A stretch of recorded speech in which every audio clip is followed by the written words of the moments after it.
नमस्कार,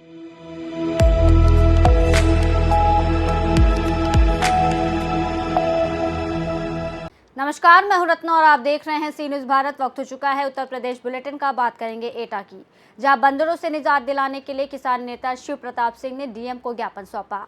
साथ ही बात करेंगे संभल की, जहां गुड फ्राइडे के अवसर पर एक भाव गर्भित और आत्मिक प्रार्थना सभा का आयोजन किया गया। ऐसी तमाम खबरों पर विस्तार से चर्चा करेंगे उत्तर प्रदेश बुलेटिन में। रात के समय अपने प्रेमी के घर गई किशोरी को जब घर के लोग वापस बुलाकर ले आए तो उसने गुस्से में आकर जहरीला पदार्थ खा लिया। हालत बिगड़ने पर उसे जिला अस्पताल में भर्ती कराया गया। किला थाना क्षेत्र के एक मोहल्ले की रहने वाली किशोरी को बीती रात उसके घर वालों ने इलाज के लिए जिला अस्पताल भर्ती कराया है। पिता ने बताया कि किशोरी के मोहल्ले में ही रहने वाले एक युवक से प्रेम प्रसंग चल रहा है। वह युवक से विवाह करना चाहती है, लेकिन उसके घर के लोग विवाह के लिए तैयार नहीं हैं, जिसके चलते बीती रात किशोरी अपने घर से प्रेमी के घर पहुंच गई। जब घर वालों ने उसे बिस्तर पर नहीं देखा तो वह उसे तलाशते हुए प्रेमी के घर पहुंचे, जहां पर किशोरी मौजूद थी। वह समझाकर किशोरी को घर वापस ले गए, जहां पर किशोरी ने जहरीला पदार्थ खा लिया, जिससे उसकी हालत बिगड़ गई। पता चलते ही घर वालों ने उसे जिला अस्पताल में भर्ती कराया। यही हुआ था एक ही क्या हुआ करता? ये मोहब्बतबाजी चल रही थी इनकी। किसके साथ? जो गुड्डू नाम का लड़का था, और 3:30 बजे का टाइम था रात में। हाँ, तो ये हमने अपना देखा तो ये घर से फरार। हाँ, और ताले पे बाहर वाले पे नज़र में आई तो ताला खोला हुआ था। ये उसके पास लेटी हुई थी उसी खटिया पे। घर पे जाके पकड़ा? हाँ, उसी के घर पे जाके पकड़ा। कितने साल से लोग बता रहे हैं? इन्होंने मैंने इससे कहा, मैंने कही कैसे आ गई, तो इन्होंने मेरा गरमान पकड़ लिया है और ये मानने को लिपट गई। बोली मैं नहीं जाऊँगी, इसी से शादी करूँगी मैं। क्या करता है लड़का? वो वैसे तो वो लंगड़ा है, मगर ये है टिर्री उर्री चलाता है वो। कितने साल से बता रही प्यार करती है? ये 1.5 साल से बता रही है। तो घर जाती थी, कैसे प्यार हो गया? ये इसकी मम्मी कहती थी, बोली वो मोबाइल पे ये बात करती रहेगी। और तो मैं कहता, मैंने कि लल्ली बता दी है, मुझे सच बताइए कि क्या बात है। वो बात हुई किसी से तो ना करती है, तो ये छुपाती थी। पूरी बात में आज सुबह पता लगी, और जो आज सुबह पूरी कहानी सब पकड़ हो गई। तो फिर डाटा क्या खा लिया उसने? डाटा तो इन्होंने डाटा और कहा इनसे, तो इन्होंने गुस्सा में तूतिया खा लिया। तो तुम लोगों को तुम्हें मारा, तो पत्नी को ही मारा इसने? दोनों पर लिपट रही थी। दोनों पकड़ के? हाँ, दोनों पर लिपट रही थी। घर वापस नहीं आना चाह रहे थे ना? अब क्या चाह रहे हो? अब हम सब चाह क्या रहे हैं, अब यही चाह रहे हैं कि एक ही हम उसके लिए कोई सोच नहीं रहे कि हम लड़की हमारी परेशान रहेगी उससे। अपने घर रखना चाह रहे हो ना? हम अपने घर रखना चाह रहे हैं, परेशान रहेगी। अब वो लोग धमका रहे हैं क्या? आप लोग धमकाया क्या? वो बात पुलिस में पहुँचे, इन्होंने खुद बताया लड़की ने। एक ही ऐसा है, एक ही हमारे घर वालों ने जहर दे दिया है तुम्हारे खिलाफ? हाँ, वो ये कह रही है हमारे घर वालों ने जहर दे दिया, पुलिस को बुला लो गुड्डू भाई जल्दी से। अच्छा, तो माता पिता पे आरोप लगाया? किसको लगाया? माँ बापों पे आरोप लगा रही हैं जी। खाया खुद है? हाँ, खाया खुद है। माँ बापों पर आरोप लगा रही हैं कि एक ही जहर दिया है। खुद खाया इन्होंने। लड़के घर पे खाया? कहाँ खाया? ना, खाया तो हमारे ही घर पे। अच्छा, जब आप बुला के लाए उसके बाद? हाँ, जब जबरिया बुला के लाए तो इन्होंने ये तूतिया खा लिया और ये दिया, माँ बापों ने खिलाया।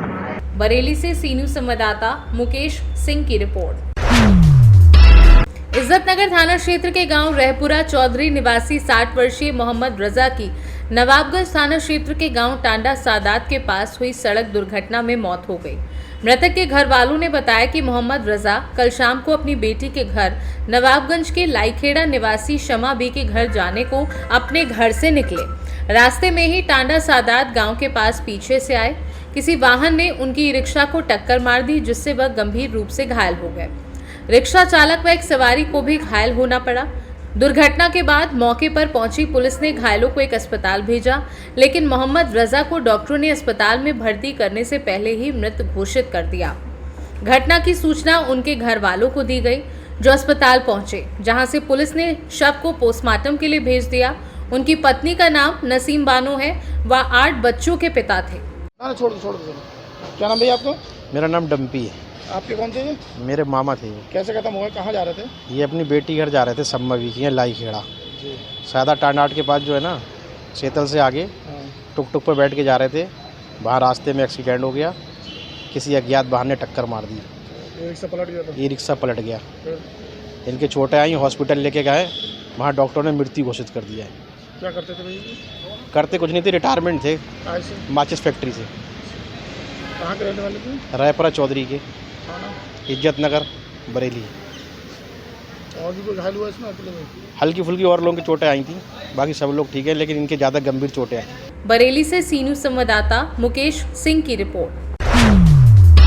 भारतीय किसान यूनियन किसान के राष्ट्रीय प्रमुख महासचिव शिव प्रताप सिंह अंशु द्वारा जनपद एटा की नगर पंचायत अवागढ़ एवं देहात क्षेत्र में बंदरों की बढ़ती संख्या एवं आए दिन लोगों पर बंदरों द्वारा किए जा रहे हमलों को देखते हुए जिलाधिकारी प्रेम रंजन सिंह को ज्ञापन सौंपकर पकड़वाकर जंगल क्षेत्र में छुड़वाने की मांग की गई। अवागढ़ क्षेत्र में बंदरों द्वारा आए दिन लोगों पर जानलेवा हमला कर काट लिया जाता है और साल दर साल बंदरों के काटने के मामले बढ़ते जा रहे हैं, जिसके संबंध में प्राथमिक स्वास्थ्य केंद्र अवागढ़ द्वारा वर्ष 2024 एवं 25 अप्रैल माह तक के आंकड़े प्रस्तुत किए गए, जिसमें हर माह बंदरों के काटने वाले मामले बढ़ते जा रहे हैं, जिसे लेकर जिलाधिकारी एटा को ज्ञापन सौंपकर बंदर पकड़वाने की मांग की गई है। ऐसा है कि नगर में बंदरों की वजह से इतने लोग परेशान हैं, बच्चे हों या बूढ़े हों या महिलाएं हों, कि उनका घर से निकलना इतना मुश्किल है, इतना नुकसान भी करते हैं। और सबसे बड़ी बात यह है कि सैकड़ों लोग अब तक जो है कि जान गंवा चुके हैं। और मेरी मांग जिलाधिकारी महोदय से ये थी कि प्रति महीने जो है कम से कम कश्मीर तो 2000 से लेकर 3000 डोज तक लगती हैं।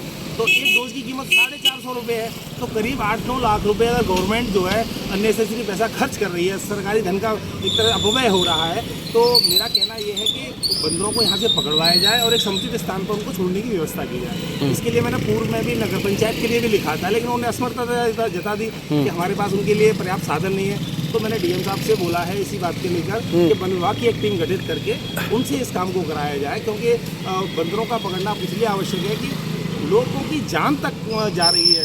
लोग इतने परेशान हैं, उनको मेंटली, बच्चे स्कूल नहीं जा पाते हैं, सुबह सुबह बच्चे जो लोग बुजुर्ग हैं वो टहलने जाते हैं, उनको भी काफ़ी समस्या होती है।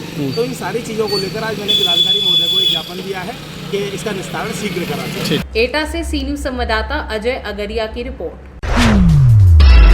एटा वागड़ पब्लिक स्कूल के पूर्व छात्र की सफलता पर डायरेक्टर सजल वाशनी सहित विद्यालय स्टाफ ने बधाई दी। बता दें, Awagarh public senior secondary school के पूर्व छात्र हरीश कुमार ने विद्यालय से 2019 में 12th पास की थी और अब इनकम टैक्स डिपार्टमेंट में चयन होने पर स्कूल के निदेशक सजल वाशने व विद्यालय स्टाफ द्वारा छात्र हरीश का माला पहनाकर सम्मानित कर मुंह मीठा कराया। साथ ही कहा कि हमें पूर्ण विश्वास है कि आप अपने नए पद पर उत्कृष्टता के साथ कार्य करेंगे और विद्यालय का नाम रोशन करेंगे। विद्यालय परिवार को इस सफलता पर गर्व है। पूर्व छात्र के उज्जवल भविष्य की कामना की गई। स्कूल के प्रधानाचार्य अतुलेश कुमार सुमन ने भी विद्यार्थियों को बधाई देते हुए कहा कि ये छात्र की मेहनत और समर्पण का परिणाम है। इस अवसर पर स्कूल के अध्यापक पंकज यादव, सीमा यादव, मोनिका जैन, दिव्यांशी कुमारी आदि लोग मौजूद रहे। नाम क्या आपका? हरीश कुमार है। आपका इनकम टैक्स में नंबर आ गया है, कैसा महसूस हो रहा है आपको? बहुत अच्छा लग रहा है। ये मैंने फर्स्ट अटेम्प्ट में ही क्लियर किया है एग्जाम। जी, आपका स्कूल का सफ़र कैसा रहा है? स्कूल का सफ़र बहुत अच्छा रहा। यहाँ के टीचर्स काफ़ी अच्छे थे, सबके साथ अच्छे से बात करते थे और सजल भैया भी क्लास में आकर हमसे पूछते रहते थे जी टीचर्स वगैरह के बारे में। कि कौन सा टीचर अच्छा पढ़ा रहा है, कौन सा कैसा, तो उन्होंने भी काफ़ी हमारी हेल्प की। कौन से स्कूल से स्टडी की आपने? सबसे पहले तो 8th क्लास तो सोते से की थी, उसके बाद 9th से 12th तक APSC की है जी, अवार्ड पब्लिक स्कूल और से। स्कूल। जी, स्कूल के अध्यापकों के बारे में क्या कहेंगे आप? नहीं, स्कूल के अध्यापक काफ़ी अच्छे थे। यहाँ के जो प्रिंसिपल थे वो भी काफ़ी अच्छे थे। वो हमें हेल्प करते थे और यानी पढ़ने के लिए मोटिवेट करते थे। उनका काफ़ी रोल रहा था। जी, माता पिता के बारे में क्या कहेंगे? माता पिता के बारे में कहना चाहूँगा कि सबसे पापा जी ने बहुत मेहनत की है हमारे लिए, दिन रात मेहनत करते थे। हमारा तो उनकी अपेक्षा 10% भी लगभग योगदान रहा है, पापा की अपेक्षा। एटा से सी न्यूज़ संवाददाता अजय अगरिया की रिपोर्ट। खबर यूपी के गाजीपुर से है, जहां थाना दुल्हापुर के वातानुकूलित जन सुनवाई कक्ष के सौंदर्यीकरण का आज एसपी डॉक्टर इरज राजा के द्वारा फीता काटकर उद्घाटन किया गया। तो वहीं एसपी द्वारा स्थानीय थाना क्षेत्र के चौकीदारों को साफा व सीटी देकर उन्हें उनके कार्यों के प्रति जागरूक करते हुए अपने क्षेत्र में सही से निगरानी व सूचना संकलन हेतु आवश्यक दिशा निर्देश दिए गए। तो वहीं एसपी ने थाना परिसर में हुए निर्माण कार्य के लिए थाने की समस्त पुलिस टीम को बधाई दी।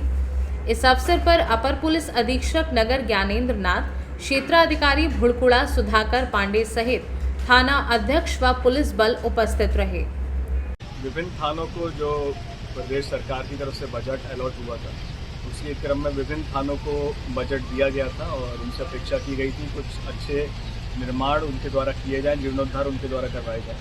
तो उसके क्रम में बहुत अच्छा कार्य थाना दुल्लापुर एसओ ने और सीओ साहब ने किया है। यहाँ पर जन सुनवाई कक्ष, एक वातानुकूलित जन सुनवाई कक्ष की स्थापना की गई है, क्योंकि गर्मी का मौसम बढ़ रहा है। इसमें आराम से 25-30 लोग बहुत ही आसानी से बैठ सकते हैं एवं बड़ी मीटिंग भी यहाँ पर की जा सकती है। थाने पर अन्य भी जीर्णोद्धार के कार्य लगातार किए जा रहे हैं, तो उसके लिए सीओ साहब और एसओ और उनकी पूरी टीम बधाई की पात्र है। और पूरे जनपद में सभी थानों पर काफ़ी कार्य किए जा रहे हैं, कि आने वाली भविष्य में सभी दिखाई देंगे और इसी तरह से अच्छे कार्य सभी लोग करते रहे, यही सबके लिए। जी, इसके अलावा सर कोई जांच और? गाजीपुर से सी न्यूज़ संवाददाता रामू चौरसिया की report. Divine faith fellowship church Baijoi में गुड फ्राइडे के पवित्र अवसर पर एक भाव गर्भित और आत्मिक प्रार्थना सभा का आयोजन किया गया। ये सभा प्रभु यीशु मसीह के क्रूस पर दिए गए बलिदान की स्मृति में लेंट 40 दिन के उपवास के अंतिम दिन आयोजित की गई, जो दोपहर 12 बजे से 3 बजे तक चली। इस दौरान प्रभु यीशु के क्रूस पर कहे गए 7 वचनों पर चिंतन किया गया, जिन्होंने सभागृह को मौन, श्रद्धा और आत्मविश्लेषण से भर दिया। सभा का संचालन करते हुए चर्च के विकार जनरल डॉक्टर राहुल उठवाल ने कहा कि प्रभु यीशु मसीह का क्रूसीय बलिदान केवल एक ऐतिहासिक घटना नहीं, बल्कि एक अनंत संदेश है, प्रेम, क्षमा, सेवा और आत्मसमर्पण का। सभा के अंत में राष्ट्र की शांति, एकता, प्रेम और प्रगति हेतु विशेष प्रार्थना की गई। कार्यक्रम में चर्च परिवार के प्रवीण कुमार, खुशी मसीह, अंजलि, सैलीन मसीह, सीमा टॉट आदि लोगों ने बलिदान की इस गहराई को अनुभव किया और आदि लोग उपस्थित रहे। प्रेम, भाईचारा बढ़ाने की बात को रखा और ये जो है हमें क्षमा, न्याय का सिद्धांत सिखाता है। प्रभु यीशु मसीह ने क्रूस पे चढ़ के क्षमा करना सिखाया।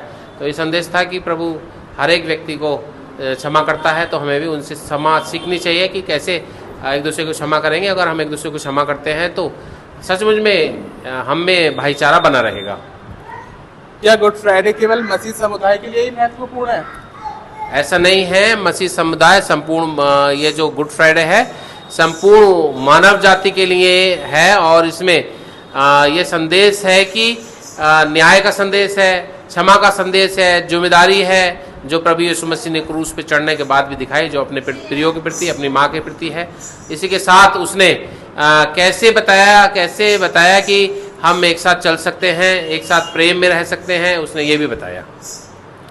वर्तमान सामाजिक परिस्थिति में यीशु मसीह का क्रूस का क्या संदेश देता है? वर्तमान परिस्थिति में पूरे विश्व में आपस में द्वेष, घृणा फैली हुई है, उसमें बहुत महत्वपूर्ण संदेश देता है। प्रभु यीशु मसीह ने सारी घृणा को, सारी चीज़ों को दूर करने की बात कही है। और उन्होंने कहा है कि एक दूसरे से प्रेम करो, क्योंकि उन्होंने क्रूस पे चढ़ने के बाद भी बताया कि हे पिता इन्हें क्षमा कर, क्योंकि ये नहीं जानते क्या करते हैं। उन्हें जिन्होंने उन्हें मारा, उन्हें पीटा, उनके ऊपर थूका गया, उसको नंगा कर दिया गया ज़मीन और आसमान के नीचे, उसके साथ बुरा व्यवहार किया गया, उसके मुंह पर थप्पड़ मारे गए और ये ठट्टों में उड़ाया गया, मजाक बनाई गई। उनको प्रभु यीशु मसीह ने ये कहते हुए कि प्रभु इनको क्षमा कर, उनको माफ़ कर दिया। आपने युवाओं को क्या संदेश दिया? युवाओं के लिए इसके लिए बहुत बड़ा संदेश है कि अगर हम गुड फ्राइडे की शिक्षाओं को अपने जीवन में ग्रहण करते हैं तो सचमुच में हम एक सक्सेस युवा, एक सक्सेस देश के अच्छे नागरिक बन सकते हैं और इस देश के अच्छे पिलर बन सकते हैं और अपने देश को खड़ा कर सकते हैं, क्योंकि इसमें ही न्याय छिपा हुआ है, इसमें ही करुणा छिपी हुई है, इसमें ही सामाजिक एकता छिपी हुई है। और ज़रूरी है कि युवा इस संदेश को समझें और परखें। और अगर इस संदेश को युवा समझते हैं, क्योंकि युवा ही इस देश की रीढ़ है और देश की रीढ़ जो है वो अगर इस चीज़ को समझेगी तो सचमुच में देश में विकास आएगा। हमें अपने देश के लिए खड़े होना सीखना है, अपने देश को कैसे आगे बढ़ाना है वो सीखना है। अगर हम उसको बढ़ाएंगे और आगे बढ़ेंगे तो ईश्वर हमें बहुत ढेर सारी ब्लेसिंग करेगा और हम अपने परिवार को, अपने बच्चों को, अपने फैमिली को आगे बढ़ा सकते हैं। चर्च द्वारा इस अवसर पर और क्या कार्यक्रम किए गए? चर्च के द्वारा विशेष तौर से तो पिछले संडे में पाम संडे मनाया गया और आज बच्चों ने सुंदर गीत गाए प्रभु यीशु मसीह के और उसके साथ आंसुओं के साथ उन्होंने। संभल से सी न्यूज़ संवाददाता राहुल उठवाल की रिपोर्ट। फिलहाल इस बुलेटिन में बस इतना ही। देश और दुनिया की तमाम बड़ी खबरों के लिए देखते रहिए सी न्यूज़ भारत।